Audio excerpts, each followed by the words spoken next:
মতন দেশে রাজনীতিবিদরা রাজনীতি করতে গিয়ে বিভিন্নভাবে হ্যারাস, ঘর বাড়ি ভেঙে দেওয়া হয়েছে। যেই কয়টা উদাহরণ দিলাম আমি মাত্র, আপনি কি বলতে পারবেন এর কোনোটার মধ্যে দিয়ে আমি যাইনি? শারীরিকভাবে নির্যাতিত হয়েছে, যে নির্যাতনের চিহ্ন এখনো কখনো কখনো আমাকে সহ্য করতে হয়। জেল জুলুম খেটেছি আমি। যে রাজনীতি পরিবারীকরণ হয় না, এটি সমর্থনের ভিত্তিতে হয়। কাজেই যার যে অর্গানাইজ করে জনগণকে ব্যাপক আলোচনা আছে, আলোচনা হয়, কিন্তু আমি ওই যে বললাম সময় পরিস্থিতি বলে দেব।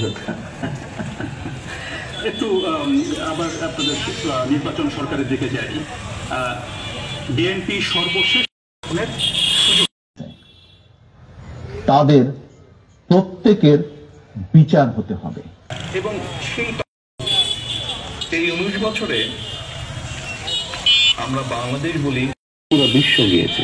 এই কোভিড বিভিন্ন ভাবে আমাদের অনেক কিছু চিন্তা ভাবনা মনোযোগ চেঞ্জ করেছে।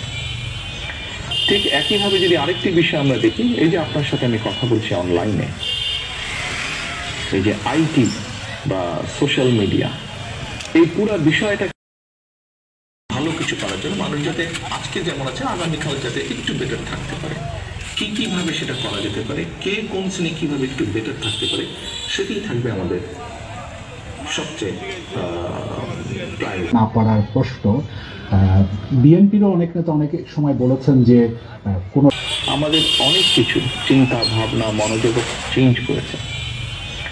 ঠিক একইভাবে যদি আরেকটি বিষয় আমরা দেখি, এই যে আপনার সাথে আমি কথা বলছি অনলাইনে, এই যে আইটি বা সোশ্যাল মিডিয়া, এই পুরো বিষয়টা